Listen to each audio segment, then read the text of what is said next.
تو یہ بات کہ جو فرض نماز ہے اصل اہمیت اس کی ہے.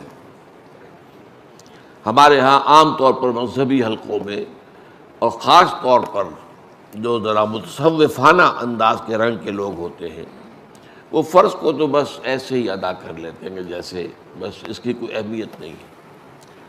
بلکہ بعض لوگ وہ بھی ہیں کہ جو فرض کو ترک کر دیتے ہیں. نوافل پر سارا زور ہے، صرف رات کی نماز پر زور دیا جا رہا ہے. فرض نمازوں یہ ہم نے دیکھے ہیں، ایسے لوگ بالفعل دیکھے. یہ تمام چیزیں جو ہیں در حقیقت اس پھر راہ نبوت سے انسان کو ہٹا دینے والی ہیں. فرض کتنا فرض، نفل کتنا نفل. نوافل کے بارے میں جو ہے شریعت سے ثابت ہے، وہ تہجد بھی نافلۃ لک، حضور کے لیے تو لازم تھی، باقی کے لیے لازم نہیں ہے.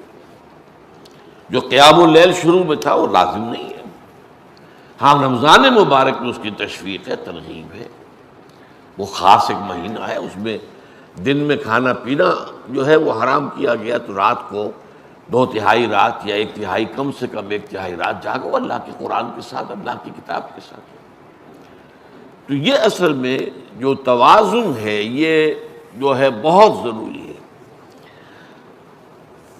ارأیت اذا صلیت الصلوات المکتوبات، حضور آپ نے دیکھا، غور فرمائیے کہ اگر میں جو فرض نمازیں ہیں وہ ادا کروں. اب مثلا ایک حدیث مجھے اور یاد آئی، فرض نماز کی اہمیت کو بیان کرنے کے لیے حضور نے فرمایا جس شخص نے عشاء کی نماز بھی جماعت کے ساتھ ادا کی اور پھر فجر کی نماز بھی جماعت کے ساتھ ادا کی، اس کے لیے پوری رات کا قیام لکھ دیا جائے گا. فرض کی یہ اہمیت ہے. تو اذا صلیت المکتوبات صلوات المکتوبات وصمت رمضان، اور میں روزہ بھی رمضان کے روزے رکھ دوں، باقی روزہ رکھنا آپ کی مرضی پر ہے، رکھیں ٹھیک ہے، لیکن وہ لازم نہیں ہے. نجات کے لیے لازم جو بیس لائن ہے وہ جو عبادات فرض، اس کے بعد جتنا آدمی اضافہ کر سکے. حالات کو بھی دیکھیں، بعض حالات ایسے ہوں گے کہ اس میں اصل اہمیت جہاد کی ہو جائے گی، قتال کی ہو جائے گی. اب ایسا حال بھی ہو سکتا ہے کہ اسلامی نظام قائم ہے، اسلامی حکومت قائم ہے، نظام خلافت قائم ہے، تو اب قتال کا معاملہ جو وہ حکومت کے ذمہ ہے، حکومت انتظام کرے گی. اگر کہیں 10,000 آدمی چاہیے، 10,000 آدمی نکل آئے چل جانے کے لیے، تو باقی آرام سے گھر میں سوئیں یا نوافل پڑھیں، ساری رات کھڑے رہیں، ٹھیک ہے. یہ تقرب بالنوافل کا موقع ہوگا. لیکن اگر اللہ کا دین جو ہے وہ مغلوب ہے، پامال ہے، اسے پاؤں تلے رودا جا رہا ہے، شریعت کی دھجیاں بکھیری جا رہی ہیں، اوامر کا استہزاء ہو رہا ہے، اور جو منکرات ہیں ان کی تبلیغ ہو رہی ہے، اس وقت آدمی نوافل میں لگا رہے، وہاں تو فرض ہو جائے گا امر بالمعروف نہی عن المنکر، جہاد، اس کی جو بھی تقاضے ہوں، اس وقت سارے تقاضے اس کو بیان کرنے کا موقع نہیں ہے.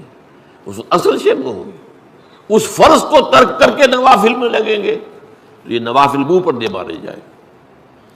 اس کو بہت زیادہ نمایاں کرنے کے لیے میں مثال دیتا ہوں کہ ذرا سوچئے.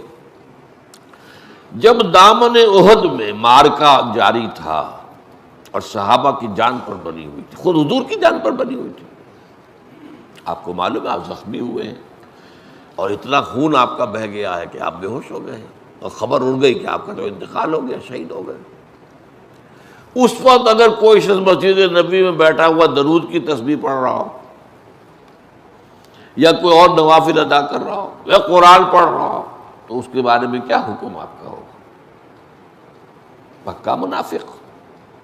حالانکہ کام تو وہ اچھے کر رہا ہے، درود کی کتنی فضیلت آئی ہے، اور نوافل ہے، یا قرآن کا پڑھنے کا ایک ایک حرف کا 10 نیکیوں کا ثواب ہے.